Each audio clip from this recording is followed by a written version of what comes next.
మనం ఏం చెప్పాం, ఈ జడా శ్రావణ్ కుమార్ ఏం చేస్తున్నాడు అని ఒక పక్కన జగన్మోహన్ రెడ్డి కోపగించుకుంటుంటే, మరొక వైపున కొంతమంది వైసీపీ నాయకులు ఆ అగ్నికి ఆజ్యం పోస్తున్నట్టుగా, చూడండి చూడండి అప్పుడే ఈయన డిప్యూటీ సీఎం అడుగుతున్నాడు, పంపకాలు కూడా మొదలు పెట్టాడు అని ఇంకొంత ఎక్కేసే ప్రయత్నాలు కొంతమంది నాయకులు చేస్తున్నారు. ఇక ఇది కాకుండా ఈ దళిత క్రైస్తవ ఓట్లు మొత్తం అప్పసంగా మన వైసీపీకి సంబంధించినవైతే, దీంతో ఇతనేమి రాజకీయం చేయదలుచుకున్నాడు అని సజ్జల రామకృష్ణారెడ్డి కూడా మరొక అగ్గిపుల్ల గీసి వేస్తున్నట్టుగా కనపడుతుంది. ఫైనల్గా జడా శ్రావణ్ కుమార్కి ఇక ఉద్వాసన పలికేయండి అని జగన్మోహన్ చెప్పినట్టుగా ఒక సమాచారం. ఆ విషయం గురించి ఈ వీడియోలో చూద్దాం. ఏంటిటా కుండబద్దలు కొడతా అట్ట. నమస్కారం, కుండబద్దల ప్రేక్షకులకు స్వాగతం. కూటమి అధికారంలోకి వచ్చిన దగ్గర నుంచి చంద్రబాబు నాయుడు మీద, లోకేష్ మీద, పవన్ కళ్యాణ్ మీద బాగా ద్వేషం వెళ్ళగక్కుతూ జడా శ్రావణ్ కుమార్ చాలా రకాలైన ప్రెస్ మీట్లు పెట్టాడు. ఇందులో జగన్మోహన్ రెడ్డి గురించి కూడా ఎప్పుడు ఉదహరిస్తూ ఉంటాడు. జగన్మోహన్ రెడ్డి మళ్ళీ రేపు 29 ఎన్నికల్లో ఖచ్చితంగా సీఎం అవుతాడు అని. దానికి తార్కాణంగా ఒక మాట, విచిత్రమైన మాట ఒకటి చెప్పాడు. ఈవీఎంల్లో లైట్గా అట్ట మ్యాండేట్ వైసీపీకి కనపడితే చాలు, ఇక పవన్ కళ్యాణ్ కానీ, చంద్రబాబు నాయుడు కానీ, లోకేష్ కానీ హెలికాప్టర్లు వేసుకొని విదేశాలు పారిపోవటమే అని. కానీ అందుకు తగ్గట్టుగా పరిస్థితులు ఏం కనపడటంలా. కానీ ఈ జడా శ్రావణ్ కుమార్ ఏదో రకంగా మనకు పనికొస్తాడు అని వైసీపీ, జగన్మోహన్ రెడ్డి కూడా వెనక నుంచి ఈయనకి కావాల్సిన సహాయ సహకారాలు అందిస్తూనే ఉన్నారు. అందుకని జగన్మోహన్ రెడ్డి సీఎం అవుతాడని ఇతను గట్టిగా చెబుతూ ఉంటాడు. కాకపోతే అసలైన ప్లాన్ ఏమిటంటే, మొన్న పెట్టిన దళిత క్రైస్తవ సమర శంకరరావు సభతోటి అస్సలు విషయం మొత్తం బయటపడిపోయింది. జడా శ్రావణ్ కుమార్ ఏం కోరుకుంటున్నాడు అని అంటే, డిప్యూటీ సీఎం కావాలని కోరుకుంటున్నాడండి. పవన్ కళ్యాణ్ ఏదైతే అయ్యాడో అలాగనే ఈయన కూడా ఒక డిప్యూటీ సీఎం కావాలనే ఒక ఉద్దేశం జడా శ్రావణ్కు ఉంది. ఆయనకు అధికార దాహమే తప్ప మిగతా ఏమీ లేదు. మనకేం పనికిరాడు, ఆయనకు పనికొచ్చుకుంటానికి మనల్ని వాడుకుంటున్నాడు అని ఇప్పుడు కొంతమంది వైసీపీ నాయకులు కూడా సజ్జల రామకృష్ణారెడ్డినో, జగన్మోహన్ రెడ్డినో గిల్లుతా ఉన్నారంట. ఎందుకని అనంటే, నిన్న సభలో బయటపడిన అసలు సంగతి అదే.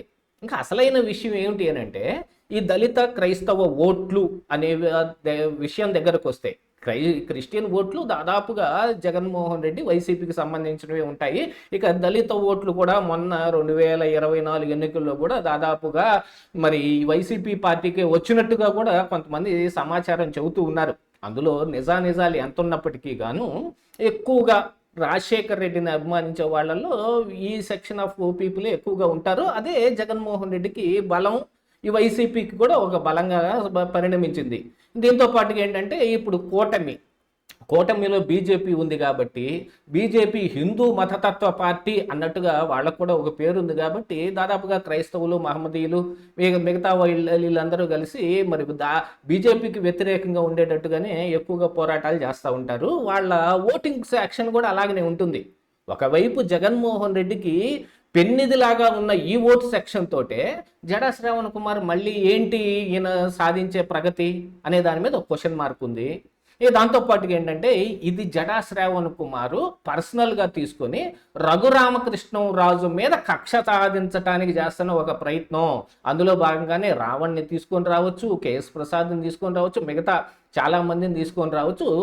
ఇది బయటకు కనిపించటానికి, హిందువుల మీద దాడి చేయడానికి విధంగాను, అలాగనే హిందువులను కొమ్ముగాస్తున్న రఘురామకృష్ణరాజు మీద దాడిగా కనపడుతోంది.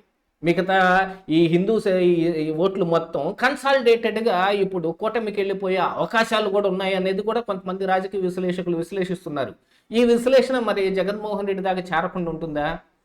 దళిత క్రైస్తవులు అనే పేరుతోటి క్రైస్తవంలో ఓట్లు కానీ, లేదు యాంటీ హిందూ ఓట్లు కానీ వీళ్ళు కన్సాలిడేట్ చేయటం అని అనుకుంటే, అవి ఆల్రెడీ జగన్మోహన్ రెడ్డికి సంబంధించినవే.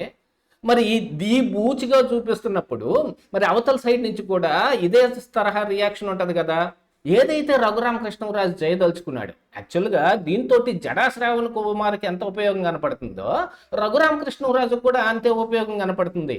ఏమిటి కారణం అని అంటే, ఈ క్రైస్తవుల్ని కానీ, ఇప్పుడు ఈ దళిత క్రైస్తవుల్లో కొంతమంది ఆల్రెడీ ఈ రిజర్వేషన్లో అనుభవిస్తున్న వీళ్ళందరి మీద ఒకంత గుర్రుగా ఉంటారు మిగతా సెక్షన్ ఈ పీపుల్ అందరూ. వీళ్ళందరూ కన్సాలిడేట్ అయిపోయి ఇప్పుడు రఘురామకృష్ణరాజుకి అటాచ్ అయిపోతారు కదా. అతని బలం పెంచడానికి జడా శ్రావణ్ కుమార్ ఇలాంటి పనులు ఎందుకు చేస్తున్నాడు? ఏదైనా మన గురించి మాట్లాడాలి, మనం ఎత్తుకున్న లైన్ అండ్ లెంత్లో ఈయన పని చేయాలి తప్ప ఈయన సొంతగా ప్రయత్నాలు చేయటం ఏంటి? దీంతో పాటుగా ఆయన స్టేజ్ మీద డైరెక్ట్గా చెప్పాడు, నేను డిప్యూటీ సీఎం అవుతాను.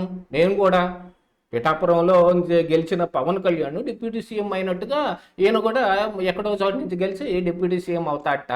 ఆ విషయాన్ని కూడా బయట పెడితే ఇప్పుడు వైసీపీ నాయకుల్లో యాక్చువల్గా డిప్యూటీ సీఎం పోస్ట్ అనేది ఎంత అపహాస్యం అయిందనేది గతంలో చూసాం. మరి జగన్మోహన్ రెడ్డి అధికారంలో ఉన్నప్పుడు కాదు అని చెప్పి పవన్ కళ్యాణ్ లాగా డిప్యూటీ సీఎం అంటే సింగిల్ డిప్యూటీ సీఎం కోరుకుంటున్నాడంటే ఇతను ఇంకెన్ని ఆశలన్నీ బయట పెడతాడో అనే ఉద్దేశం కూడా ఒకటి వచ్చి, మరి దానికి మాకు ఏంటి సంబంధం? ఈ జడా శ్రావణ్ కుమార్ చేసేదాన్ని మేము అనుభవిస్తున్నాము. ఓ పక్కన ఈ హిందువుల ఓట్లు వాళ్ళ దగ్గరికి వెళ్ళి ఓట్లు ఎలా అడగాలో అర్థం కాని పరిస్థితులు కూడా వచ్చినాయి. వైసీపీ వీళ్ళందరినీ వెనక నుంచి పోషిస్తుందని ఒక పేరు కూడా ఒకటి పడితే, ఇప్పుడు ఈయన పదవులకు కూడా ఆశిస్తూ ఉంటే మరి ఆ పదవిని ఆశించే మా పరిస్థితి ఏమిటి అని కొంతమంది వైసీపీ నాయకులు కూడా జగన్మోహన్ రెడ్డి గెలుతూ ఉన్నారు. యాతావాత ఈ జగన్మోహన్ రెడ్డి వెనక నుంచి సపోర్ట్ చేస్తున్న జడా శ్రావణ్ కుమార్ ఆయన ముందుకెళ్తూ వెనకనున్న వీళ్ళని కాల్దన్నే విధంగా కనబడుతుంది అనే ఒక పిక్చర్ అయితే ఇక్కడ ఏర్పడిపోయింది. దీంతో జగన్మోహన్ రెడ్డి జడా శ్రావణ్ కుమార్ని ఇంకా ఎళ్ళగొట్టేసేయండి అయ్యా అని సజ్జల రామకృష్ణారెడ్డి చెప్పినట్టుగా ఒక సమాచారం. ఇదే ఈరోజు కుండబద్దలు.